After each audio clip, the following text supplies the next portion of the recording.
पहले जमाने में बसरा बगदाद के अधीन था। बगदाद में खलीफा हारून रशीद का राज था और उसने अपने चचेरे भाई जुबैनी को बसरा का हाकिम बनाया था। जुबैनी के 2 मंत्री थे, एक का नाम था खाकान और दूसरे का सुए खाकान। खाकान उदार और क्षमाशील था और इसलिए बड़ा लोकप्रिय था। सुए खाकान उतना ही क्रूर और अन्यायी था और प्रजा उससे रुष्ट थी। सुए खाकान अपने सहयोगी मंत्री खाकान के प्रति भी विद्वेष रखता था। एक दिन जुबैनी ने खाकान से कहा कि मुझे एक दासी चाहिए जो अति सुंदर हो तथा गायन वादन तथा अन्य विद्याओं में निपुण भी हो। खाकान के बोलने के पहले ही सुए खाकान बोल उठा, ऐसी लौनी तो 10,000 अशरफी से कम में नहीं आएगी। जुबैनी ने आंखें तरेर कर कहा, तुम समझते हो 10,000 अशरफिया मेरे लिए बड़ी चीज हैं। यह कहकर उसने खाकान को 10,000 अशरफिया दिलवा दी।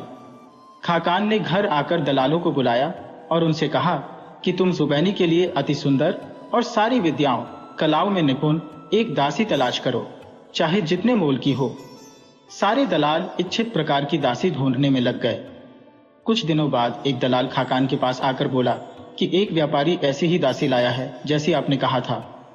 खाकान के कहने पर दलाल उस व्यापारी को दासी समेत ले आया। खाकान ने आकर जांच परख की तो दासी को हर प्रकार से गुण संपन्न पाया और जुबैनी की आशा से अधिक सुंदर भी पाया। उसने व्यापारी से उसका दाम पूछा तो उसने कहा, स्वामी, ये रत्न तो अनमोल है, किंतु मैं आपके हाथ मात्र 10,000 अशरफियों पर बेच दूंगा। इसके लालन पालन और शिक्षा दीक्षा पर मैंने बहुत श्रम किया है। ये गायन, वादन, साहित्य, इतिहास और सारी विद्याओं में पारंगत है और अभी तक अक्षत है। मंत्री ने बगैर कुछ कहे 10,000 अशरफिया गिनवा दी। व्यापारी ने कहा, सरकार, एक निवेदन और है, इसे 1 सप्ताह बाद ही हाकिम के पास ले जाए। कारण यह है कि यह बहुत दूर की यात्रा से बड़ी क्लांत है और 1 हफ्ते के अंदर इसे अच्छा खिलाएंगे पिलाएंगे और 2 बार गर्म पानी से नहलाएंगे तो इसका रूप ऐसा निखरेगा कि आप भी इसे पहचान नहीं सकेंगे। खाकान ने यह बात मान ली। उक्त दासी को उसने अपनी पत्नी के सुपुर्द किया और कहा कि इसे 1 सप्ताह तक खिलाओ पिलाओ और 2 बार गर्म हम्माम में भीजो, फिर मैं उसे जुबैनी के सामने पेश करूंगा। उसने दासी से भी, जिसका नाम हुस्न अफरोज था, कहा, देख, तुझे मैंने अपने स्वामी के लिए मोल लिया है। तू यहां आराम से किंतु बड़ी होशियारी से रह। खबरदार, किसी पुरुष से तेरा संसर्ग न हो। खास तौर से तू मेरे जवान बेटे नूरुद्दीन से सावधान रहना, वह दिन में कई बार अपनी मां के पास आया करता है। हुस्न अफरोज ने खाकान से कहा, सरकार, आपने बहुत अच्छा किया जो मुझे यह चेतावनी दे दी। अब आप इत्मीनान रखिए, आपकी आज्ञा के विरुद्ध कोई बात नहीं होगी। खाकान इसके बाद दरबार को चला गया। दोपहर के भोजन के समय नूरुद्दीन अपनी मां के पास आया तो उसने देखा कि उसकी मां के पास एक कंचनवर्णी, मृगनयनी, गजकामिनी शोरशी बैठी है। सौंदर्य की इस प्रतिमूर्ति को देखते ही उसका हृदय उस दासी के लिए बेचैन हो गया। उसके पूछने पर उसकी मां ने बताया कि इस दासी को, जो पारस देश से आई है, तुम्हारे पिता ने बसरा के हाकिम जुबैनी की सेवा के लिए खरीदा है। इसके बावजूद नूरुद्दीन उससे अपना मन न हटा सका और ऐसी तरकीब सोचने लगा जिससे वह दासी उसके हत्थे चढ़ जाए। नूरुद्दीन अत्यंत सुंदर था, इसलिए हुस्न अफरोज भी भगवान से प्रार्थना करने लगी कि कोई ऐसी बात हो जाए जिससे मैं हाकिम के बजाय इसी सजीले नौजवान के पास रह सकूं। उस दिन से नूरुद्दीन ने यह नियम बना लिया कि अक्सर अपनी मां के पास आता और हुस्न अफरोज से आंखों आंखों में बातें करता। हुस्न अफरोज भी खाकान की पत्नी की आंख बचाकर नूरुद्दीन से प्रेम पूर्वक आंखें मिलाती और संकेत ही में अपने हृदय की अभिलाषा कहती। यह मौन दृष्टि विनिमय कब तक छुपाता। नूरुद्दीन की मां उसका इरादा समझ गई और उससे बोली, प्यारे बेटे, अब भगवान की दया से तुम जवान हो गए हो। अब तुम्हारे लिए उचित नहीं है कि स्त्रियों में अधिक बैठो। तुम दोपहर का भोजन करके तुरंत बाहर मर्दाने में चले जाया करो। नूरुद्दीन ने विवशता में यह मान लिया। 2 दिन बाद खाकान की पत्नी ने कुछ दासियों के साथ हुस्न अफरोज को हम्माम में भेजा। उन्होंने उसे गर्म पानी से मल मल कर नहलाया और फिर नए सुनहरे कपड़े पहनाए। जब वह खाकान की पत्नी के पास आई तो बुढ़िया उसे न पहचान सकी और बोली, बेटी, तुम कौन हो? कहां से आई हो? उसने हंसकर कहा, मैं आपकी दासी हुस्न अफरोज हूं, केवल स्नान करके आई हो। आपने जो दासियां मेरे साथ भेजी थी वे भी कह रही थी कि तुम स्नान के बाद इतनी अच्छी हो गई हो कि पहचानी नहीं जाती। खाकान की पत्नी ने कहा, सचमुच तुम पहचानी नहीं जाती? दासियों ने यह बात तुम्हारी खुशामद में नहीं कही थी। मैं भी तो तुम्हें नहीं पहचान सकी। अच्छा, ये बताओ कि हम्माम में अभी कुछ गर्म पानी बचा है या तुमने सब खर्च कर डाला? मैंने भी बहुत दिन से नहीं नहाया है और नहाकर तरोताजा होना चाहती हो। हुस्न अफरोज ने कहा, जरूर नहाइए, अभी काफी गर्म पानी हम्माम में मौजूद है। खाकान की पत्नी ने हम्माम में जाने से पहले 2 दासियों को हुस्न अफरोज की रक्षा के लिए नियुक्त किया और कहा कि इस बीच अगर नूरुद्दीन आए और हुस्न अफरोज के पास जाने का प्रयत्न करे तो तुम उसे ऐसा न करने देना। यह कहकर वह हम्माम में चली गई और मल मल कर नहाने लगी। संयोग से उसी समय नूरुद्दीन आ गया। उसने देखा कि माँ अभी हम्माम से देर तक नहीं निकलेगी, यह अच्छा मौका है। वह हुस्न अफरोज का हाथ पकड़कर उसे एक कमरे में ले जाने लगा। दासियों ने उसे बहुत रोका, लेकिन वह कहाँ मानने वाला था। उसने दोनों दासियों को धक्के देते हुए महल के बाहर निकाल दिया और खुद हुस्न अफरोज को लेकर कमरे में चला गया और द्वार अंदर से बंद कर लिया। हुस्न अफरोज तो स्वयं उस पर मुग्ध थी। दोनों ने प्रेम मिलन का खूब आनंद लूटा। जिन दासियों को उसने धकिया कर निकाला था वे रोती पीटती हम्माम के दरवाजे पर पहुंची और मालकिन का नाम लेकर गुहार करने लगी। खाकान की पत्नी ने पूछा तो दोनों ने सारा हाल बताया। वह घबराहट के मारे कांपने लगी और बगैर नहाई ही अपने महल में आ गई। इतनी देर में नूरुद्दीन भोग विलास करके महल से बाहर जा चुका था। खाकान की पत्नी को सिर पीटते देखकर हुस्न अफरोज को आश्चर्य हुआ। उसने पूछा, मालकिन, ऐसी क्या बात हो गई? आप इतनी व्याकुल क्यों हैं? ऐसा क्या हुआ कि आप बगैर स्नान किए ही आ गईं? उसने दांत पीसकर कहा, कमबख्त, तू मुझसे पूछती है कि क्या हुआ? तुझे नहीं मालूम है कि क्या हुआ? मैंने तुझे बताया नहीं था कि तू जुबैनी की सेवा के लिए खरीदी गई है? फिर तूने नूरुद्दीन को अपने पास क्यों आने दिया? हुस्न अफरोज ने कहा, मालकिन माँ, इसमें क्या गलती की है मैंने? ये ठीक है कि सरकार ने मुझे बताया था कि मैं हाकिम के लिए खरीदी गई हो, किंतु इस समय आपके पुत्र ने मुझसे कहा था कि मेरे पिता ने तुम्हें मेरी सेवा में दे दिया है और तुम्हें बसरा के हाकिम के पास नहीं भेजेंगे। अब जब मैं उनकी हो ही गई तो उन्हें क्यों रोकती? फिर सच्ची बात है कि उन्हें जब से देखा था मेरा मन उनसे मिलने को लालायक था। मैं खुद ही चाहती हूँ कि जीवन भर उनकी चरण सेवा करूं और बसरा के हाकिम जुबैनी का कभी मुंह न देखूं। खाकान की पत्नी बोली, हृदय तो मेरा भी इसी में प्रसन्न होगा कि तू नूरुद्दीन के पास रहे, किंतु उस लड़के ने झूठ बोला है। मुझे तो डर यह है कि मंत्री जब ये सुनेंगे तो उसे मरवा डालेंगे। अब मैं रो नहीं तो क्या करूं? इतने में मंत्री भी आ गया। उसने पत्नी से रोने का कारण पूछा। मंत्री की पत्नी ने कहा, सच्ची बात छुपाने से कोई लाभ नहीं। मैं हम्माम में नहाने गई थी, इसी बीच तुम्हारे इकलौते पुत्र ने यह कहकर इस लौंडी को खराब कर डाला कि तुमने वह लौंडी उसे दे दी थी। तुमने उसे लौंडी दी है या नहीं? खाकान यह सुनकर सिर पीटने लगा और चिल्ला चिल्लाकर कहने लगा, इस बदमाश लड़के ने हम सबका नाश कर दिया। हाकिम जुबैनी के लिए ली हुई अक्षत दासी को खराब कर दिया। मेरी सारी प्रतिष्ठा मिट्टी में मिला दी। और सिर्फ अपमान की ही बात नहीं है, हाकिम को यह मालूम होगा तो वह मुझे भी मरवा डालेगा और उस अभागे को भी। उसकी पत्नी ने कहा, स्वामी, जो हो गया उस पर अफसोस करने से क्या लाभ? मैं अपने सारे जेवर उतारे देती हूँ। इन्हें बेचने पर 10,000 अशरफिया तो मिल ही जाएंगी। तुम उनसे दूसरी दासी खरीद लेना और हाकिम को दे देना। मंत्री ने कहा, क्या तुम समझती हो कि मैं 10,000 अशरफियों के लिए रो रहा हूं या इतनी रकम खुद खर्च नहीं कर सकता? मुझे दुख इस बात का है कि मेरी प्रतिष्ठा खतरे में है। सुए खाकान जरूर हाकिम से कह देगा कि मैंने जो दासी हाकिम के लिए खरीदी थी वह अपने बेटे को दे डाली। उसकी पत्नी ने कहा, सुए खाकान निस्संदेह तुम्हारा शत्रु है, किंतु हमारे घर के अंदर का हाल उसे क्या मालूम। फिर अगर कोई चुगली भी करे तो तुम हाकिम से कह देना कि मैंने आपके लिए एक दासी खरीदी जरूर थी, किंतु उसकी शरीर परीक्षा से ज्ञात हुआ कि वह आपके योग्य नहीं थी। इस तरह सुए खाकान की शिकायत का कोई प्रभाव नहीं रहेगा। इधर तुम फिर दलालों को बुलवाओ और नई सर्वगुण संपन्न दासी लाने के लिए कहो। पत्नी के समझाने से मंत्री को ढांढस बंधा। उसका नूरुद्दीन पर उतना क्रोध न रहा, किंतु वह उसे क्षमा भी नहीं कर सका। नूरुद्दीन अपने पिता से छुपकर रात के समय महल में आता और सुबह पिता के जागने के पहले बाहर चला जाता। फिर भी उसकी मां को यह भय और चिंता लगी रहती थी कि कभी मंत्री ने नूरुद्दीन को देखा तो उसका क्रोध फिर भड़क उठेगा और वह उसे जरूर मार डालेगा। उसने एक दिन अपने पति से यह बात पूछी तो उसने कहा कि मैं पाऊंगा तो जरूर उसे मार डालूंगा। पत्नी ने कहा, देखो, वह तुम्हारा इकलौता बेटा है। जवानी में आदमी से भूल हो ही जाती है, उससे भी हो गई। रही यह बात कि उसे अपने अपराध की गंभीरता का पता चल जाए तो उसकी तरकीब मैं बताती हूँ।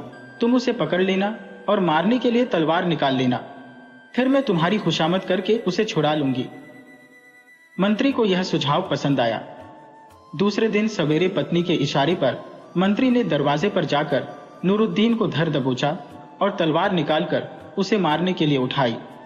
तभी उसकी पत्नी ने आकर उसका हाथ पकड़ लिया और बोली, तुम इसे मारना ही चाहते हो तो पहले मुझे मार डालो। नूरुद्दीन ने भी गिड़गिड़ाकर प्राण भिक्षा मांगी और कहा कि इतने से कसूर पर आप मेरी जान लेंगे तो कयामत में खुदा को क्या जवाब देंगे। मंत्री ने तलवार फेंक कर कहा, तुम मेरे नहीं अपनी मां के पांवों पर गिरो, उसी के कहने पर मैंने तुम्हें छोड़ा है। मैं तुम्हें हुस्न अफरोज भी देता हूं, लेकिन खबरदार उसके साथ ब्याहता का व्यवहार करना, दासी का नहीं, और उसे किसी दशा में न बेचना। इसके बाद नूरुद्दीन आनंद पूर्वक हुस्न अफरोज के साथ रहने लगा और मंत्री भी उन दोनों की परस्पर प्रीति देखकर प्रसन्न हुआ और संतोष से रहने लगा। जुबैनी के सामने उसने दासी के बारे में वही कह दिया जो उसकी पत्नी ने कहा था। इसके 1 वर्ष बाद की बात है। मंत्री ने गर्म पानी से देर तक स्नान किया, किंतु अचानक कुछ ऐसा काम आ पड़ा कि वह बाहर निकल आया। गर्मी से अचानक सर्दी में आ जाने के कारण वह बीमार हो गया और उसका रोग बढ़ता गया।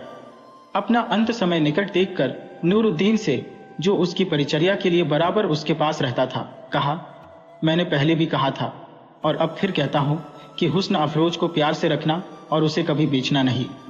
इसके बाद उसने शरीर छोड़ दिया। नूरुद्दीन ने उसकी बड़ी धूमधाम से अंत्येष्टि की और 40 दिन तक बाप का मातम किया। इसी बीच उसने किसी मित्र आदि को अपने पास आने की अनुमति नहीं दी। फिर धीरे धीरे उसके मित्र उसे तसल्ली देने के लिए आने लगे और कुछ दिनों में ही मित्रों के आने का तांता लग गया। नूरुद्दीन अल्पवयस्क और अनुभवहीन था। उसके मित्रों ने इस बात का अनुचित लाभ उठाया। उन्होंने रासरन के सुझाव दिए और नूरुद्दीन ने दोनों हाथों से धन लुटाना आरंभ किया और उसके मित्र धन से अपना घर भरने लगे। एक दिन हुस्न अफरोज ने उसे समझाया, तुमने अपने कमीने मित्रों पर बहुत कुछ लुटा दिया, अब चेत जाओ और ये फिजूल खर्चियां बंद कर दो। नूरुद्दीन हंसकर बोला, क्या बात करती हो? क्या मेरे पिता मरने पर अपने साथ ले गए और क्या मैं ले जाऊंगा? फिर जीवन में आनंद लेने के लिए अपने धन का प्रयोग क्यों न करूं? 2-4 दिन बाद उसका गृह प्रबंधक उसके पास आया और वही खाता खोलकर उसे सारी स्थिति बताने के बाद उससे बोला, आपने इस थोड़े ही समय में बहुत अधिक खर्च कर दिया है। आपके स्वामी भक्त सेवकों से आपकी यह बर्बादी नहीं देखी जाती, इसलिए उनमें से बहुत से लोग काम छोड़कर चले गए हैं। यही हाल रहा तो मैं भी अधिक दिनों तक आपकी सेवा नहीं कर सकूंगा। या तो आप अपने अपव्यय को रोकिए या मेरा हिसाब साफ कर मुझे विदा कीजिए। प्रबंधक के लाख समझने पर भी नूरुद्दीन ने अलल्ले तल्ले नहीं छोड़े। उसके मित्र उसे पहले से अधिक लूटने लगे। कभी कोई आता और कहता, आपका अमुक बाग और उसमें बना मकान मुझे बहुत भा गया है, आपको तो कोई कमी नहीं, आप उसे मुझे दे दीजिए। और मूर्ख नूरुद्दीन उसके नाम व बाग और उसके अंदर का मकान लिख देता। इसी प्रकार कोई उसके अरबी घोड़े या विशालकाय हाथी की प्रशंसा करता और नूरुद्दीन उसे भी दे डालता।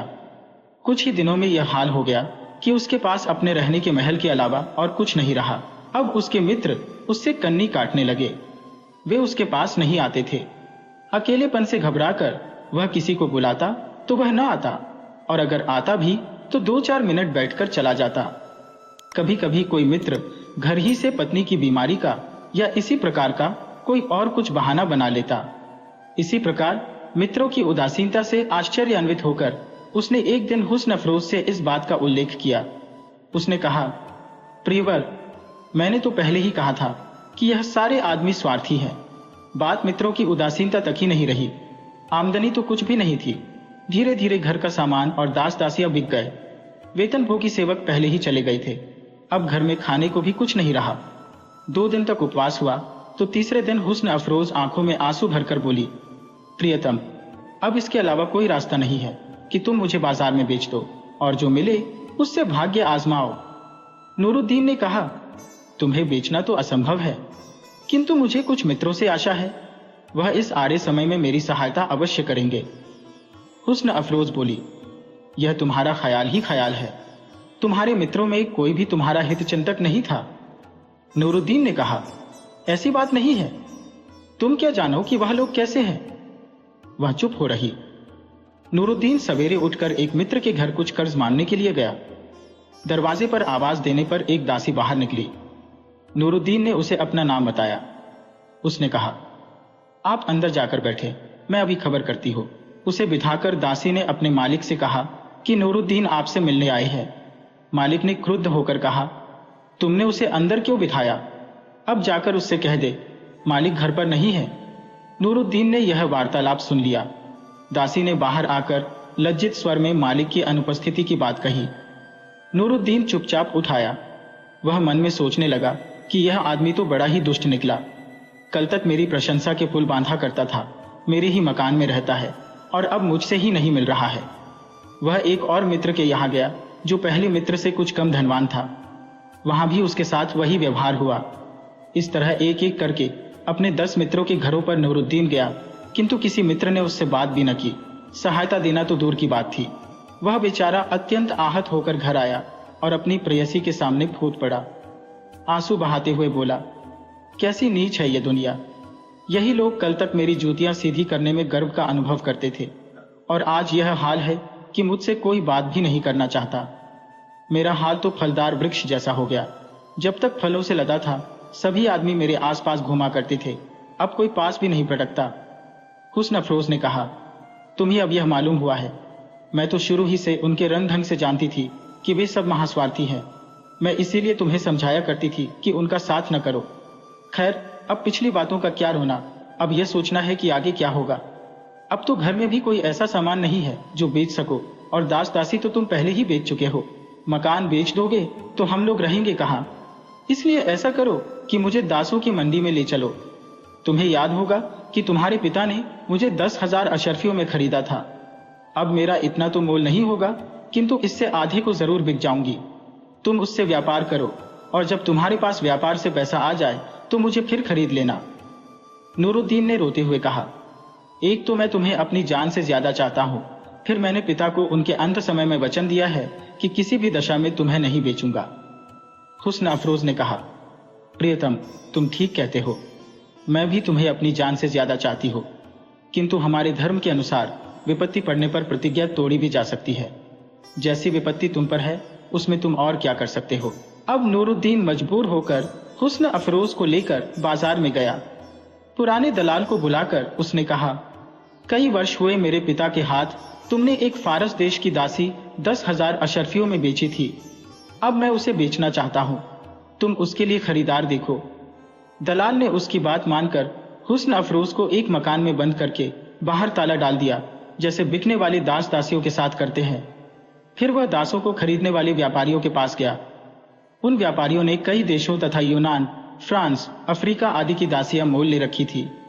दलाल ने उनसे कहा, तुम लोगों ने देश देश की दासियां ले रखी हैं, किंतु मैं फारस देश की ऐसी दासी तुम्हें दिखाऊंगा जिसके सामने कोई नहीं ठहरेगी। तुम लोगों ने विद्वानों का यह कथन तो सुना ही होगा कि हर गोल चीज सुपारी नहीं होती, हर चपटी चीज अंजीर नहीं होती, हर लाल चीज मांस नहीं होती और हर सफेद चीज अंडा नहीं होती। इसी तरह यह दासी जो चीज है वह कोई और दासी नहीं हो सकती। दलाल के साथ जाकर व्यापारियों ने हुस्न अफरोज को देखा। वे कहने लगे कि इसमें संदेह नहीं कि ऐसी सुंदर और बुद्धिमती दासी हमने और कहीं नहीं देखी, लेकिन हम सब मिलकर इसे खरीदेंगे और इसका मोल 4,000 अशर्फी लगाएंगे। इससे अधिक देना हमारी वश की बात नहीं है। ये कहकर वे मकान के बाहर आकर खड़े हो गए। दलाल भी मकान बंद करने के बाद सौदेबाजी करने के लिए उनके पास आया। इसी बीच दुष्ट मंत्री सुए खाकान की सवारी उधर से निकली। उसने पूछा कि यह भीड़ कैसी है?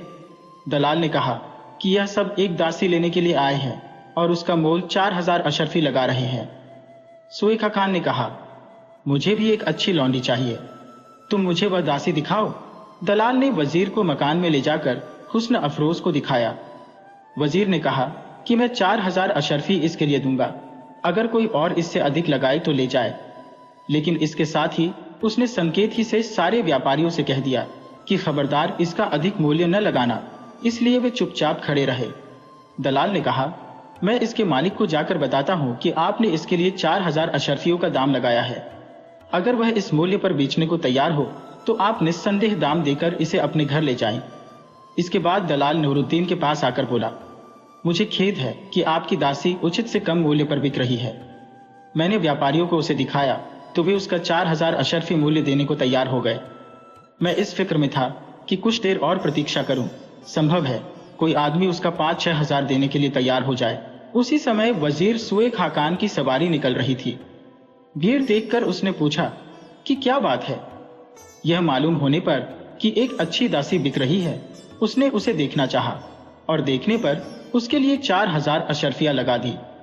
साथ ही अन्य व्यापारियों को भी इशारा कर दिया कि इससे अधिक दाम न लगाना। अब बोलो, तुम क्या कहते हो? नूरुद्दीन ने कहा, सुए खाकान हमारे कुटुंब का पुराना दुश्मन है। मुझे यह बिल्कुल मंजूर नहीं कि किसी भी कीमत पर उसके हाथों अपनी प्रिय दासी बेचूं। दलाल ने कहा, वैसे तो वही उसकी कुछ अधिक दाम लगा सकता है और मैं उसके हाथ दासी बेचने को विवश हो जाऊंगा, लेकिन अगर तुम वास्तव में उसे किसी दाम पर न बेचना चाहो तो सिर्फ एक तरकीब है। मैं उसे वजीर के हाथ में देने लगूं तो तुम उसी समय आ जाना और दासी के मुंह पर झूठ मूठ का थप्पड़ मारकर उसे अपनी ओर घसीट लेना और कहना कि मुझे एक बात पर इस दासी पर क्रोध आ गया था और मैंने प्रतिज्ञा की थी कि बाजार में खड़े खड़े तेरा सौदा कर दूंगा। वह सौदा हो गया और मेरी प्रतिज्ञा पूरी हो गई। अब मैं इसे बेचना नहीं चाहता और किसी दाम पर भी इसे नहीं बेचूंगा। नूरुद्दीन ने दलाल की बात बड़ी खुशी से मंजूर कर ली और चुपके चुपके उसके पीछे दास दासियों के बाजार में पहुंच गया। जिस समय दलाल दासी का हाथ सुए खाकान के हाथ में देने लगा, तभी नूरुद्दीन बीच में आ गया। हुस्न अफरोज का दूसरा हाथ पकड़कर उसने अपनी ओर उसे खींचा और उसके मुंह पर 2 तमाचे हल्के से मारकर कहा, तू जाती कहाँ है? वह तो तेरी बदतमीजी और आज्ञा न मानने पर मैंने तुझे बेच देने को कहा था। अब तेरी बिक्री हो चुकी, तू सीधी तरह से घर चल। यह कहकर नूरुद्दीन उसे घसीटता हुआ अपने घर की ओर ले चला। सुए खाकान कुछ देर तक इस आकस्मिक घटना के कारण स्तंभित सा रहा, क्योंकि उसे यह भी नहीं मालूम था कि लौंडी नूरुद्दीन की संपत्ति है। फिर वह अपमान के कारण क्रोध में जल उठा और घोड़ा दौड़ाकर उसने रास्ते में नूरुद्दीन को जा पकड़ा। उसने नूरुद्दीन के एक कोड़ा मारना चाहा, लेकिन नूरुद्दीन पहले से होशियार था। उसने कोड़े का वार बचाकर सुए खाकान का हाथ पकड़कर उसे घोड़े से नीचे खींच लिया। अब दोनों में मल्लयुद्ध होने लगा। वजीर बूढ़ा था और नूरुद्दीन जवान। उसने वजीर को उठा उठाकर कई बार जमीन पर पटका और खूब रगड़े दिए। बाजार के सारे लोग तमाशा देखने खड़े हो गए। चूंकि सभी सुए खाकान से नाराज थे, इसलिए सभी चुपचाप उसकी दुर्दशा देखते रहे और किसी ने सुए खाकान की सहायता नहीं की। यहां तक कि जब वजीर के नौकर बचाने के लिए बढ़े तो वहां उपस्थित लोगों ने उन्हें यह कहकर रोक दिया, तुम लोग इन दोनों के बीच में न पड़ो। तुम्हें मालूम नहीं कि यह नौजवान भी मंत्री पुत्र है, दिवंगत मंत्री खाकान का पुत्र है, इसलिए वे भी डरकर रुक गए। नूरुद्दीन ने बूढ़े वजीर की दुर्गति कर दी। उसके शरीर से कई जगह खून निकल आया और उसके सारे वस्त्र और शरीर के सारे अंग खून और मिट्टी से सन गए और वह बेदम सा होकर एक ओर गिर रहा। नूरुद्दीन हुस्न अफरोज को लेकर अपने घर को चला गया। सुए खाकान वैसे ही लहू और मिट्टी से सने कपड़े और बदन लेकर हाकिम जुबैनी के पास पहुंचा। उसे वजीर को ऐसी दशा में देखकर आश्चर्य हुआ और वह बोला, तुम्हें किसने मारा? सुए खाकान ने हाथ जोड़कर कहा, सरकार, पुराने मंत्री खाकान के बेटे नूरुद्दीन ने मेरी यह दुर्दशा की है। जुबैनी ने विस्तृत विवरण चाहा तो सुए खाकान ने कहा, मैं आज बाजार की तरफ से निकला तो एक जगह भीड़ देखी। पूछने पर मालूम हुआ कि एक दासी बिक रही है।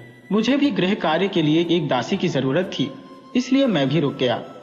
दासी के देखने पर मुझे वह आपकी सेवा के उपयुक्त मालूम हुई, इसलिए मैंने 4000 अशर्फी पर उसका सौदा कर लिया।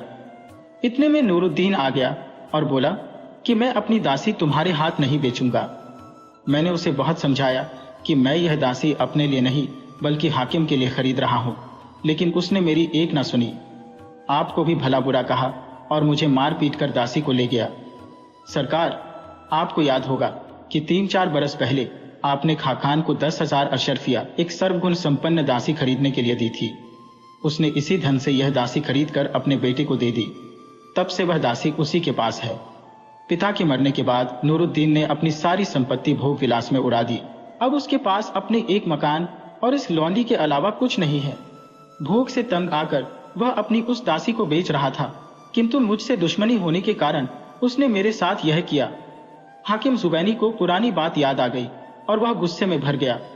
उसने वजीर सुएखा खान को विदा किया और अपने एक सरदार को आज्ञा दी कि 40 सिपाहियों को लेकर जाओ, नूरुद्दीन और उसकी दासी को बांधकर यहाँ लाओ और उसके मकान को खुदवाकर भूमि को समतल कर दो। यह सरदार नूरुद्दीन के पिता से बड़ा उपकृत था। वह छुपकर अकेला उसके घर पर पहुंचा और उसे हाकिम की आज्ञा को बताकर कहा, यह 40 अशरफिया लो, इस समय मेरे पास इतना ही है। तुम तुरंत दासी को लेकर कहीं भाग जाओ, वरना जान से हाथ धोगे। मैं भी भागता हूँ, कोई मुझे यहाँ देखकर हाकिम से कह देगा तो मैं भी मारा जाऊंगा। यह कहकर सरदार उसी तरह छुप कर चला गया। इधर नूरुद्दीन ने जाकर हुस्न अफरोज को यह सब बताया और उसे लेकर मकान के पिछवाड़े की दीवार फलांग कर नदी के तट पर भागता हुआ पहुंचा। संयोग से उसी समय एक छोटा जहाज बगदाद जाने के लिए लंगर उठा रहा था। नूरुद्दीन और दासी के सवार होते ही जहाज ने लंगर उठा दिया और बगदाद को चल पड़ा। उधर कुछ देर बाद वही सरदार अपने 7 सशस्त्र सैनिकों को लाकर नूरुद्दीन का दरवाजा ऐसे क्रोध से खटखटाने लगा जैसे वास्तव में उसे गिरफ्तार करने आया हो। दरवाजा न खुलने पर उसने उसे तुड़वा दिया और अंदर जाकर सिपाहियों को मकान की तलाशी लेने और नूरुद्दीन और उसकी दासी को पकड़ने की आज्ञा दी। सिपाहियों ने मकान में न कोई सामान पाया न कोई आदमी। उसने पड़ोसियों से पूछा कि नूरुद्दीन कहाँ है।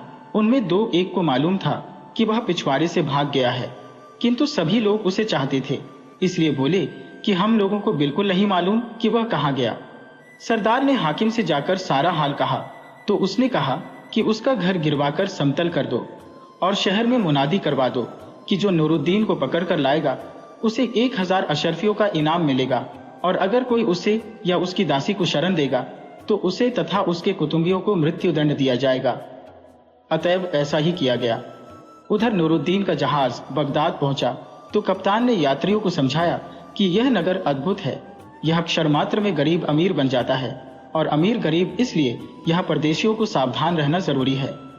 खैर, बगदाद पहुंचकर अन्य व्यापारी तो अपने अपने ठिकानों पर गए। नूरुद्दीन ने कप्तान को 5 अशरफिया किराए में दी और हुस्न अफरोज को लेकर उतरा। उसके लिए यह नगर नितांत अपरिचित था और उसकी समझ में नहीं आ रहा था कि किस जगह ठहरे। दोनों बहुत देर तक भटकने के बाद एक बाग में पहुंचे जो नदी के तट पर था और जिसका द्वार खुला था। यहाँ बहुत देर तक बाग के कुंड में हाथ पांव धोने और जल पीने के बाद वे एक दालान में जा बैठे। वे दोनों बहुत थक गए थे, इसलिए लेट गए और लेटते ही सो गए। यह बाग खलीफा हारून रशीद का था। वह इसमें रात को सैर के लिए आया करता था। उस बाग में रात दिन मोमबत्तियां जला करती थी। उसमें एक विशाल बारहदरी थी जो इतनी ऊंची थी कि उसकी छत पर होने वाली रोशनी सारे नगर में दिखाई देती थी। उस बारहदरी में 80 द्वार थे जिनके किवाड़ बिल्लौर के बने हुए थे।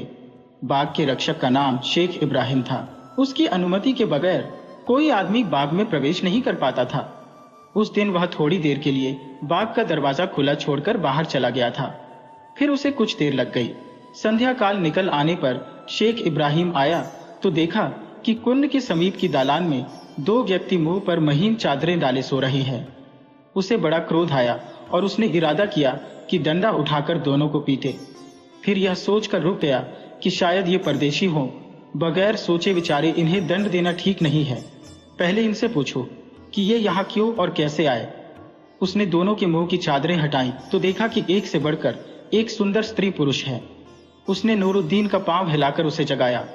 उसने जाग कर देखा कि एक सफेद दाढ़ी वाला बूढ़ा मौजूद है तो उसने फौरन उठकर उसके हाथ चूमे और अदब से सलाम किया और बोला, पिताजी, मेरे लिए क्या आज्ञा है। रक्षक उसके विनय से प्रभावित होकर बोला, बेटे, तुम कौन हो, कहां से आए हो। नूरुद्दीन ने कहा, हम लोग परदेशी हैं, हम यहाँ किसी को नहीं जानते। आप कृपया हमें रात भर यहाँ रहने की अनुमति दें, सवेरा होते ही हम चले जाएंगे। बूढ़ा और प्रभावित हुआ, कहने लगा, यहाँ सोने में तुम्हें कष्ट होगा, तुम मेरे साथ चलो, मैं तुम्हें ऐसी जगह ठहराऊंगा जहां तुम आराम से सो सको। वहां से इस सारे बाग की सैर भी कर सकते हो। नूरुद्दीन ने पूछा, क्या यह बाग आपका है। उसने मुस्कुराकर कहा, हाँ, ये मेरे बाप की जायदाद है। फिर उसने बाग की एक और आरामदाह इमारत में उन्हें ठहराया जहां से सारा बाग दिखाई देता था। उसने उन्हें वहां की और भी इमारतें दिखाई। फिर नूरुद्दीन ने रक्षक के हाथ में 2 अशरफिया रखी और कहा कि इससे हम लोगों के लिए सुस्वाद भोजन मंगा दीजिए। बूढ़ी ने सोचा कि बहुत अच्छा हुआ कि मैंने ऐसे धनी और सुसंस्कृत आदमी को नहीं मारा। इन अशर्फियों से तो बढ़िया से बढ़िया खाना लाने पर भी मेरे पास बहुत कुछ बचा रहेगा। अतएव वह उन्हें बाग की बारहदरी में बिठाकर भोजन लाने चला गया। इधर नूरुद्दीन ने चाहा कि ऊपर जाकर सैर करे, किंतु जाकर देखा कि जीने में ताला जड़ा था। बाग का रक्षक भोजन लाया तो नूरुद्दीन ने कहा कि हम ऊपर जाकर भी देखना चाहते हैं, क्या आप हमें दिखा सकेंगे? दरोगा ने ताली निकालकर ताला खोल दिया। वे दोनों ऊपर जाकर बहुत खुश हुए। नूरुद्दीन ने कहा कि आप कृपा करके हम लोगों को यही सोने की अनुमति दे दीजिए। उसने यह भी कहा कि आप भी हमारे साथ भोजन करें और यही आराम करें। बूढ़ी ने सोचा कि आज खलीफा तो आने वाले हैं नहीं, आने वाले होते तो अब तक संदेश भिजवा देते। उसने यह भी सोचा कि ऐसे उदार आदमी की बात नहीं टालनी चाहिए, इसलिए वह न केवल उन्हें स्थान देने पर राजी हो गया, अपितु उसने खलीफा के लिए रखे हुए जराऊ बर्तनों में उन्हें भोजन परोसा। सब लोग खाना खाकर हाथ धो चुके तो नूरुद्दीन ने कहा, कुछ पीने को भी मिल सकता है? रक्षक ने कहा, मैं शरबत ला सकता हूं, लेकिन शरबत खाने के पहले पिया जाता है, बाद में नहीं। नूरुद्दीन बोला, आप ठीक कहते हैं, लेकिन मेरा मतलब शरबत से नहीं था, अंगूरी शराब से था। उद्यान रक्षक ने कहा, देखो इस्लाम में शराब हराम है। फिर मैं तो 4 बार हज कर आया हूं, मैं तो शराब पीना क्या उसे हाथ से भी नहीं छू सकता, बल्कि मैंने कभी शराब देखी भी नहीं है। नूरुद्दीन ने कहा, मैं एक तरकीब बताता हूं। बाग की खाई के पास एक गधा बंधा है, उसे ले आइए। मैं रुमाल में एक अशर्फी बांधकर उसकी पीठ पर रख दूंगा। आप उसे हाँकते हुए शराब खाने तक ले जाइए और शराब खाने के मालिक को इशारे से अशर्फी दिखा दें। वह समझ जाएगा और अशर्फी लेकर शराब की मटकियां गधे पर लाद देगा। फिर आप गधे को यहाँ ले आइए। यहाँ हम वे पात्र उतार लेंगे। आपको शराब छूने या मुंह से मानने की जरूरत ही नहीं पड़ेगी। बूढ़े को इसमें कोई बुरी बात नहीं दिखाई दी। उसने वही किया जो नूरुद्दीन ने कहा था। गधे के वापस आने पर नूरुद्दीन ने मटकियां गधे से उतार कर रखी और बूढ़े से कहा, आपने हम लोगों पर बड़ी कृपा की है, अब थोड़ी और दया कीजिए। 2-3 गिलास और शराब के साथ खाने के लिए कुछ फल ले आइए। बाग के रक्षक दारोगा ने यह चीजें भी लाकर दी और साफ कपड़ा जमीन पर बिछाकर उस पर फल काटकर तश्तरियों में रख दिए और गिलास पी। ये करके वह कुछ दूर जा बैठा ताकि कहीं यह लोग मुझसे भी मदिरा पान के लिए न कहें। जब दोनों को शराब पीकर नशा आ गया तो नूरुद्दीन ने हुस्न अफरोज से कहा कि हम लोग कितने भाग्यवान हैं कि इस निपट अनजाने शहर में भी हमें ऐसी सुंदर जगह ठहरने को मिली है। फिर वे दोनों गाने लगे। उनका गाना सुनकर दारोगा खुश हुआ और कुछ पास आकर गाना सुनने लगा। नूरुद्दीन ने उससे कहा, दारोगा साहब, आप बहुत अच्छे आदमी हैं, आप भी हमारे इस आनंद में शामिल हो जाए। मैं आपकी प्रशंसा में कसीदा सुनाऊंगा। दारोगा ने हंसकर कहा, आप दोनों के आनंद से मुझे काफी आनंद आ रहा है, अब और आनंद क्या चाहिए। यह कहकर वह फिर दूर जा बैठा। हुस्न अफरोज ने नूरुद्दीन से कहा, आप कहें तो मैं इस बूढ़े कर्मकांडी को भी शराब पिला दूं। उसने कहा, ऐसा हो जाए तो बड़ा मजा आएगा। हुस्न अफरोज बोली, आप उसे बुलाकर अपने हाथ से शराब का गिलास दें। वह पी ले तो ठीक है, वरना आप खुद उस गिलास को पीकर चारपाई पर लेटकर सोने का बहाना करना। फिर देखो मैं इसे किस तरह राह पर लाती हूं। नूरुद्दीन ने यह मान लिया। नूरुद्दीन ने दारोगा को आवाज देकर कहा, बुजुर्गवार, यह अच्छा नहीं लगता कि आप जीने में बैठे रहें और हम यहाँ चांदनी का आनंद लें। हम कोई जबरदस्ती तो आपको पिला नहीं देंगे। आप कृपया यहाँ आकर इस सुंदरी के बगल में बैठिए। बूढ़ा यह सुनकर खुश तो हुआ कि ऐसी सुंदरी के पास बैठने को मिलेगा, किंतु प्रकटता नाक भौं चढ़ाता हुआ आया और हुस्न अफरोज के बगल में बैठ गया। नूरुद्दीन ने इशारा किया तो हुस्न अफरोज ने सुंदर गाना आरंभ किया। गाना खत्म होने पर नूरुद्दीन ने एक गिलास भरकर दारोगा को दिया और कहा कि अगर आप गाने से खुश हैं और इसका इनाम देना चाहते हैं तो ये गिलास तो पी ही लें। बूढ़ी ने कहा, मैं पहले ही आपको अपनी मजबूरी बता चुका हूं, वरना आपकी बात क्यों टालता। नूरुद्दीन ने कहा, जैसी आपकी इच्छा। यह कहकर वह गिलास को खुद पी गया। अब हुस्न अफरोज ने एक सेब के 2 टुकड़े किए और एक टुकड़ा वृद्ध की ओर बढ़ाकर बोली, शराब नहीं पीते तो फल तो लीजिए, इसे खाने से तो धर्म नहीं रोकता। बूढ़े ने धन्यवाद सहित सेब ले लिया और उसे खाने लगा। हुस्न अफरोज ने फिर गाना शुरू किया। अब बूढ़े पर हुस्न अफरोज का जादू चढ़ने लगा था। नूरुद्दीन पलंग पर जाकर सोने का बहाना करने लगा। गाना खत्म होने पर हुस्न अफरोज ने शिकायत के स्वर में बूढ़े से कहा, देखिए इनकी कैसी बुरी आदत है, 2 गिलास पीकर ही नींद की गोद में चले जाते हैं, मैं अकेली रह जाती हूँ। अब कृपया आप मुझे अकेला न छोड़ें, मेरे और पास आकर बैठ जाएं। बूढ़ा तो उसके नयन शर से पहले ही बिंध चुका था, वह उसके पास जा बैठा। हुस्न अफरोज समझ गई कि अब इसे पिलाई जा सकती है।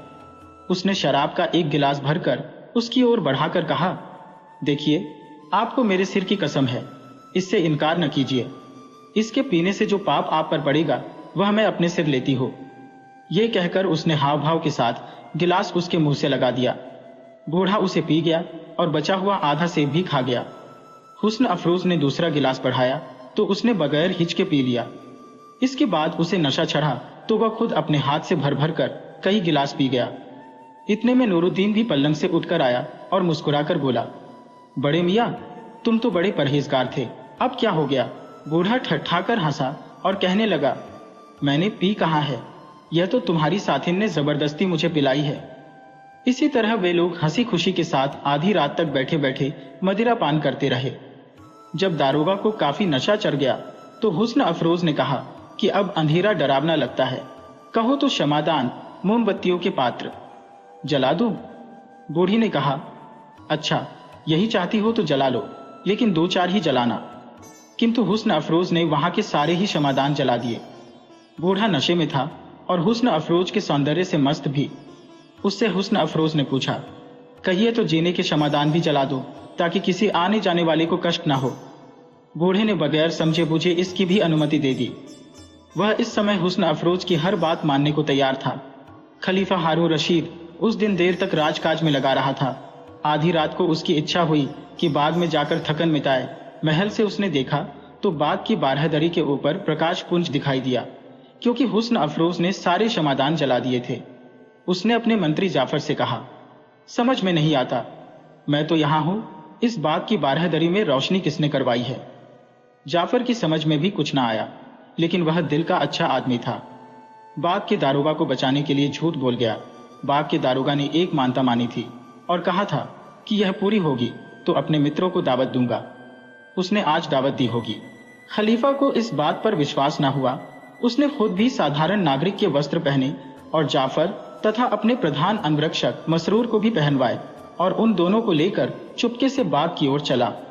वहां जाकर देखा कि बाग का बाहरी द्वार खुला है।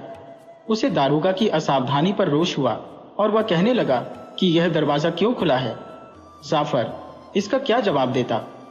फिर खलीफा इन लोगों को बाग में बिठाकर खुद चुपचाप जीने पर चढ़कर छत का तमाशा देखने लगा। उसने देखा कि एक अति सुंदर युवक के साथ एक अनिंद्य सुंदरी बैठी है और दारोगा शराब का गिलास उस स्त्री को देते हुए कह रहा है, हे परम सुंदरी, मैंने अभी जी भरकर तुम्हारा गाना नहीं सुना, एक गाना सुनाओ, इसके बाद मैं भी तुम्हें गाना सुनाऊंगा। किंतु वह स्त्री का गाना सुनने के बजाय खुद गाने लगा। स्पष्ट था कि उसे गाना नहीं आता था, यूं ही रेंग रहा था। खलीफा को यह देखकर आश्चर्य हुआ। उसने सोचा कि इस दारोगा को क्या हो गया, यह तो बड़ा सदाचारी था। वह चुपके से उतरा और मंत्री जाफर को साथ लाकर उसे इशारे से दिखाया कि यहाँ क्या हो रहा है। उसने कहा, सरकार, मैं तो कुछ समझ नहीं पाया। खलीफा ने कहा, मैं इन सबको कड़ा दंड दूंगा, किंतु यदि इस सुंदरी ने अच्छा गाया तो क्षमा कर दूंगा। वे दोनों छुप कर सुनने लगे। बूढ़े ने कहा, कुछ ऐसा गाओ कि जी खुश हो जाए।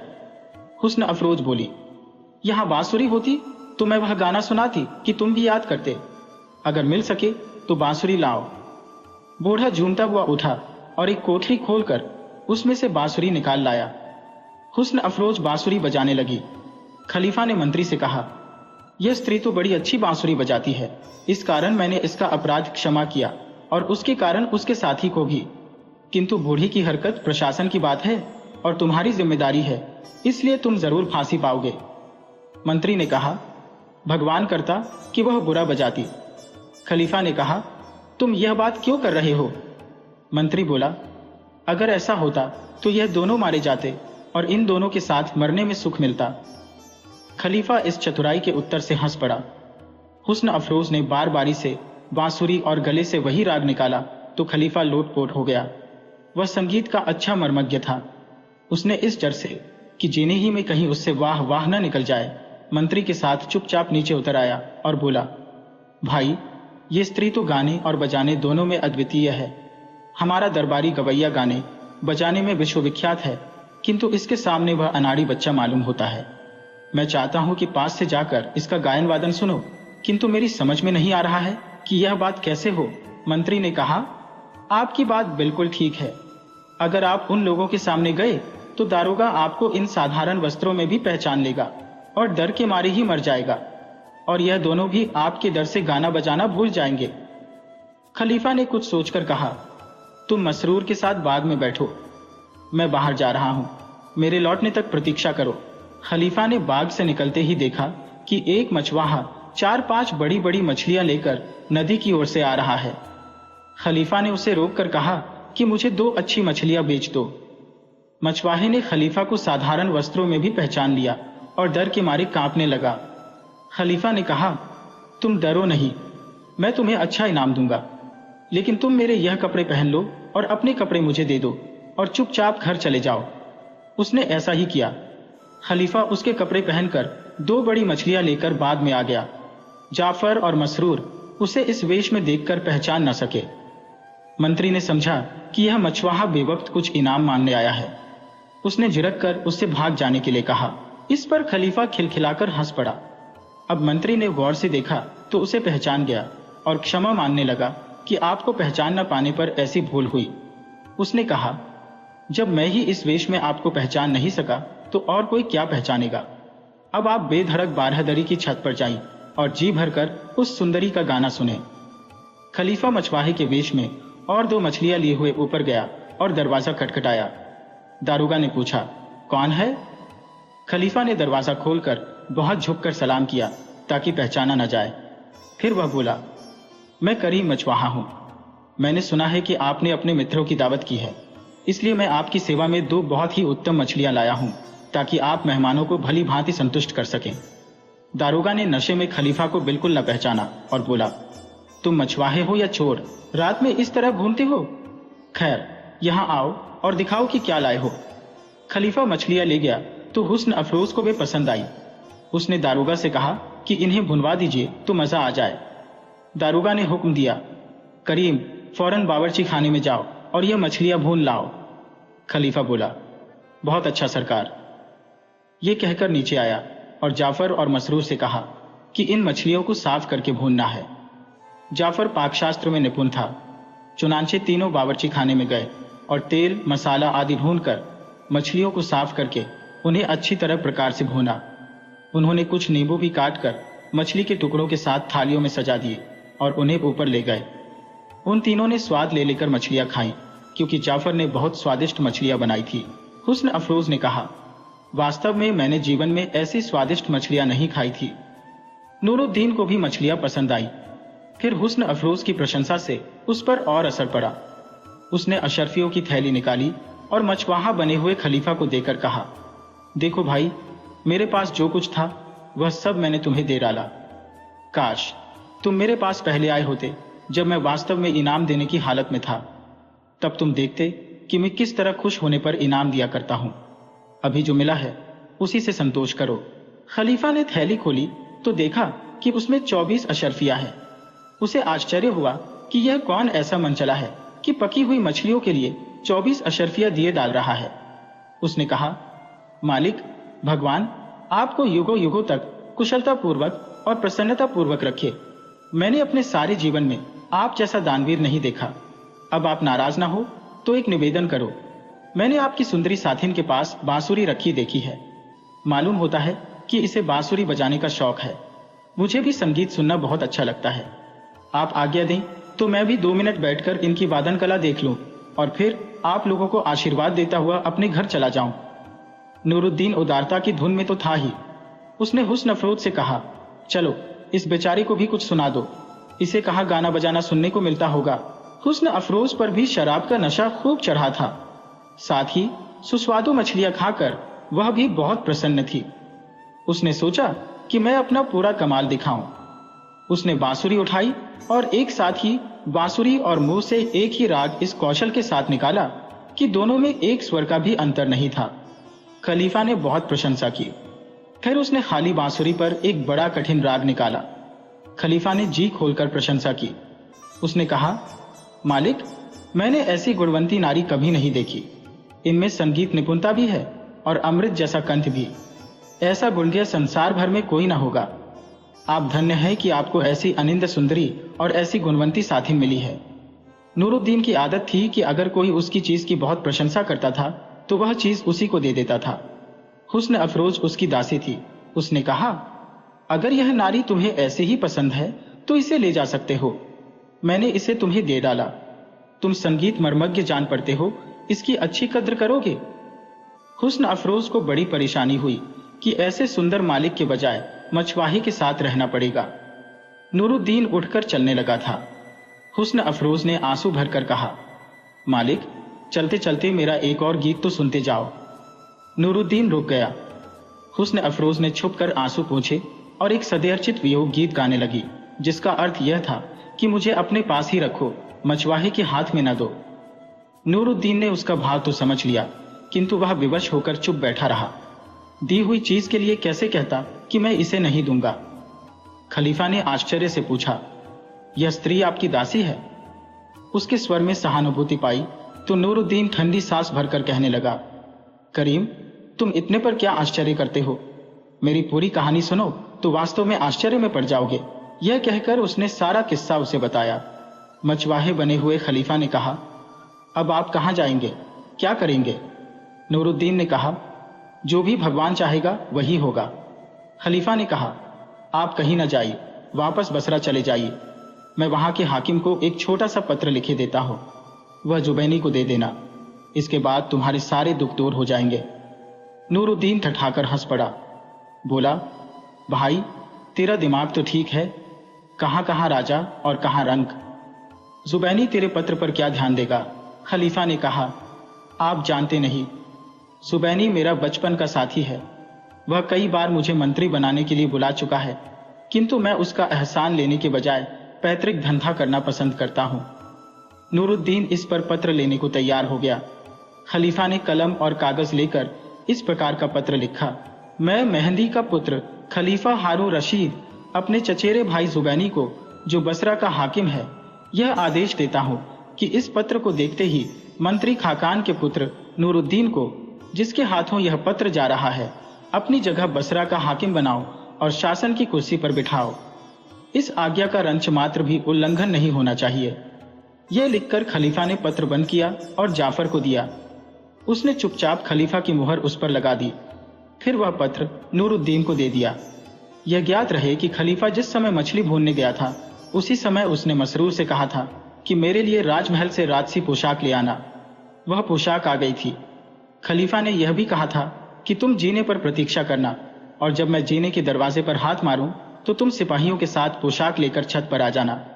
इधर बूढ़ा दारोगा नशे की हालत में यह सब देख रहा था।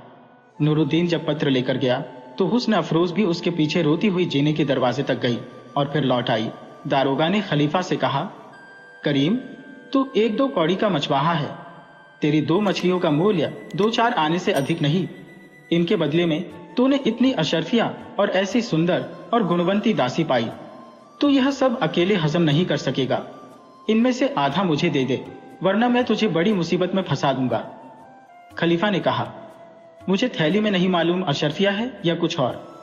चलो, जो भी होगा आधा आधा बांट लेंगे, लेकिन तुम इस लौंदी में हिस्सा पाने की आशा छोड़ दो।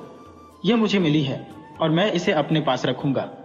अब इसमें चाहे आप खुश हो या ना खुश। दारोगा नशे में तो था ही, तथाकथित मछवाहे की इस बात पर उसे इतना क्रोध आया कि उसने एक चीनी की तश्तरी फेंक कर खलीफा के सर पर मारी। खलीफा सिर टेढ़ा करके चोट से बच गया और तश्तरी दीवार से टकराकर टूट गई। दारोगा इस बात से और आगबूला हुआ और रोशनी लेकर एक कोठरी में गया ताकि वहां से लकड़ी लाकर मछवाहे को मारे। इसी बीच खलीफा ने जीने के किवाड़ पर हाथ मारा। इस पर मसरूर और 4 गुलाम छत पर आ गए। वहां एक छोटा सिंहासन भी पड़ा था। खलीफा राजसी वस्त्र पहनकर उस पर जा बैठा और उसके पीछे 4 गुलाम और बगल में एक और जाफर और दूसरी ओर मसरूर खड़े हो गए। 12 दरी की छत पर छोटा मोटा दरबार लग गया। उधर बूढ़ा एक मोटी लाठी लेकर आया और मछवाहे को ढूंढने लगा। उसे मछवाहा न दिखाई दिया। बल्कि खलीफा तख्त पर बैठा दिखाई दिया। वह आंखें मल मल कर देखने लगा कि यह स्वप्न है या सत्य। कुछ क्षणों के बाद खलीफा बोला, बड़े मियाँ, क्या बात है? क्यों घबराहट में इधर उधर देख रहे हो? अब बूढ़ी ने पहचाना कि खलीफा ही मचवाहा बना हुआ था। वह उसके पांवों पर गिर पड़ा और अपनी दाढ़ी खलीफा की जूतियों पर मल मल कर अपने अपराध के लिए क्षमा मांगने लगा। खलीफा ने कहा, तुम्हारे एक नहीं कई अपराध है। बाग को खुला छोड़ दिया, अजनबियों के साथ शराब पी, दूसरे को मिली चीज में हिस्सा बटाने लगे और न मिलने पर मारपीट पर उतारू हो गए। लेकिन मुझे तुम्हारे बुढ़ापे और तुम्हारे सारे जीवन के सदाचार का ख्याल है, इसलिए मैं तुम्हारे सारे अपराध क्षमा करता हूँ। लेकिन आगे से होशियार रहना। अब हुस्न अफरोज समझ गई कि यह बाग का मालिक स्वयं खलीफा है। उसे इस बात से बड़ा संतोष मिला कि किसी मछुआरे के हाथ नहीं दी गई। खलीफा ने उससे कहा, अब तो तुम्हें मालूम ही हो गया होगा कि मैं कौन हूँ। मैंने संसार भर में नूरुद्दीन से बढ़कर बड़े दिल वाला कोई आदमी नहीं देखा जो केवल प्रशंसा करने पर अपनी सबसे प्यारी चीज दे डाले। मैंने पत्र द्वारा उसे बसरा का हाकिम नियुक्त किया है। जब वह अपना काम संभाल लेगा तो मैं तुम्हें भी उसके पास भेज दूंगा। तब तक तुम मेरे महल में रहोगी। ये सुनकर हुस्न अफरोज की खुशी का ठिकाना नहीं रहा। खलीफा उसे लेकर महल में आया। दूसरे दिन उसने हुस्न अफरोज को अपनी रानी जुबैदा के हाथ में सौंपा और कहा कि इसका ख्याल रखना, यह बसरा के नए हाकिम नूरुद्दीन की स्त्री है और कुछ दिनों बाद इसे उसी के पास भेजना है। इधर नूरुद्दीन एक जहाज में बैठकर, जो उसी समय छूट रहा था, बसरा पहुंचा और अपने किसी मित्र या परिचित से मिले बगैर सीधे हाकिम जुबैनी के पास पहुंचा। वह उस समय मुकदमों के फैसले कर रहा था। नूरुद्दीन बेधड़क उसके पास पहुंचा और कहा, आपके पुराने मित्र ने यह पत्र आपके लिए दिया है। जुबैनी ने खलीफा की हस्तलिपि देखकर पत्र को चूमा और मंत्री सुए खाखान से उसे पढ़ने के लिए कहा। मंत्री ने पत्र देखा तो उसकी जान निकल गई। उसने प्रकाश में अच्छी तरह पत्र पढ़ने के बहाने बाहर आकर खलीफा की मुहर वाला लिफाफे का भाग दांतों से कुतर कर खा लिया। वापस दरबार में आकर कहा कि इस पत्र में नूरुद्दीन को बसरा का हाकिम बनाने को लिखा है, किंतु यह पत्र जाली मालूम होता है। उसने कहा, सरकार, मुझे ऐसा मालूम होता है कि नूरुद्दीन ने मुझसे और आपसे अपने अपमान का बदला लेने के लिए यह ढोंग रचा है। इसने खलीफा से हम लोगों की शिकायत जरूर की होगी, किंतु खलीफा बच्चा तो है नहीं जो बहकावे में आ जाए। वह ज्यादा से ज्यादा यह लिखता कि इसे दंड न दो या कोई नौकरी दे दो। ऐसे निठल्ले आदमी को वह बसरे का हाकिम किस तरह बना देगा। उसने यह भी कहा कि आप नूरुद्दीन को मेरे सुपुर्द कर दीजिए, मैं खोज करके असल तथ्य का पता लगाऊंगा। जुबैनी भी क्यों आसानी से अपना पद देता। उसने सुए खाकान की बात मंजूर कर ली। सुए खाकान नूरुद्दीन को अपने भवन में लाया। वह उसकी जान का प्यासा हो ही रहा था। चुनांचे उसने नूरुद्दीन को इतना पिटवाया कि वह बेहोश होकर गिर गया और मरने के समीप हो गया। फिर उसने उसे एक तंग कोठरी में बंद कर दिया और उस पर कड़ा पहरा बिठा दिया और आदेश दिया कि इसे दिन में सिर्फ एक बार कुछ रोटी के टुकड़े और पानी दिया जाए, इससे अधिक कुछ न दिया जाए। नूरुद्दीन को होश आया तो देखा कि उसे एक सीली, दुर्गंधपूर्ण और ऐसी तंग कोठरी में बंद किया गया है जिसमें वह हिलडुल भी नहीं सकता। उसे यह तो मालूम ही नहीं था कि जुबैनी के नाम पत्र में क्या लिखा था। वह रो रो कर कहने लगा, वाह रे मछुआरे, मैंने तो तुझे अपना सब कुछ दे डाला, अशरफियों के साथ अपनी प्राणों से भी प्यारी दासी भी दे डाली, और तूने मेरे इस उपकार का बदला इस प्रकार दिया। भगवान तुझे तेरी इस दुष्टता के लिए कभी क्षमा नहीं करेगा। मैं भी कैसा नादान हूं कि उस मछुआरे के कहने में आ गया। सुए खान ने नूरुद्दीन को 6 दिन तक ऐसे ही कष्ट में रखा। वह चाहता तो था कि नूरुद्दीन का प्राणांत हो जाए, किंतु उसकी हिम्मत उसे अपने घर में मारने की नहीं हो रही थी। वह उसे हाकिम ही से मृत्युदंड दिलाना चाहता था। 7वें दिन उसने अच्छी अच्छी चीजों की टोकरियां नौकरों के सिर पर लदवाई और जुबैनी के सामने पेश की। उसने पूछा, यह क्या है? तो सुए खान ने कुटिलता पूर्वक कहा, यह बसरे के नए हाकिम ने आपके पास भेजा है ताकि इनके बदले आप उसे बसरे का हाकिम बनाए। इससे जुबैनी को बड़ा गुस्सा आया। उसने कहा, वह अभी जिंदा है? मैंने समझा था कि तुमने उसे मार डाला होगा। मंत्री ने कहा, मुझे किसी को प्राणदंड देने का अधिकार नहीं है। जुबैनी ने कहा, मैं आज्ञा देता हूं कि तुम उसकी गर्दन उतारो। कमबख्त मुझसे मजाक करता है। सुए खाकान ने कहा, आपकी आज्ञा सिर आंखों पर, किंतु मैं चाहता हूं कि वह सर्वसाधारण के सामने मारा जाए, तभी मैं उससे उस सार्वजनिक अपमान का बदला लूंगा जो उसने किया है। जुबैनी ने मान लिया। शहर में मुनादी की गई कि कल नूरुद्दीन की, जिसने मंत्री का खुलेआम अपमान किया था, अमुक स्थान पर गर्दन काटी जाएगी। सुएखा खान उसे अत्यंत अपमान पूर्वक अंधे बेजीन के घोड़े पर बिठाकर वधस्थल पर लाया। नूरुद्दीन ने कहा, बुद्धे खबीस, तू मुझ निर्दोष को झूठ और छल से अपमान पूर्वक मरवा रहा है, मगर याद रखना कि भगवान निर्दोष व्यक्ति का खून बहाने वाले आदमी को कभी क्षमा नहीं करता। सुएखा खान दांत पीसकर बोला, दुष्ट, तू इस तरह से मेरा सब लोगों के सामने अपमान कर रहा है। खैर, इसकी सजा क्या दी जाए? तुझे तो सबसे बड़ी सजा मिलने वाली है। नूरुद्दीन को महल से लगे एक बड़े मैदान में पहुंचा दिया गया, जहां लोगों को आम जनता के सामने मारा जाता था। जल्लाद ने कहा, मुझे आपके पिता का जमाना याद है। मैं आपका सेवक हूं, किंतु इस समय मेरा कर्तव्य आपको मारना है। आपकी कुछ अंतिम इच्छा हो तो कहें। नूरुद्दीन ने कहा कि मुझे पानी पीना है। जल्लाद ने एक आदमी से पानी मंगाया और नूरुद्दीन पीने लगा। सुएखा खान जल्लाद पर बिगड़ने लगा कि देर क्यों कर रहा है, तुरंत ही इसकी गर्दन क्यों नहीं काट देता। जो लोग वहां मौजूद थे वे मंत्री की कठोरता पर उसे बुरा भला कहने लगे, किंतु उस पर कुछ प्रभाव न हुआ। जल्लाद ने देखा कि मंत्री नाराज हो रहा है तो उसने तलवार निकाली। वह वार करना ही चाहता था कि जुबैनी ने महल की खिड़की से सिर निकालकर कहा, अभी इसे न मारो। मुझे दिखाई देता है एक बड़ी फौज चली आ रही है। पहले मालूम तो हो कि यह क्या मामला है। सुएखा खान चाहता था कि नूरुद्दीन जल्दी से जल्दी मारा जाए। उसने कहा, यह धूल तो उन लोगों के आने से उठी है जो इस पापी के मारने का तमाशा देखने आ रहे हैं। आप जल्लाद को आज्ञा दें कि वह तुरंत अपना काम करें। जुबैनी बोला, नहीं, यह सेना ही है। अभी जल्लाद हाथ रोके रहे।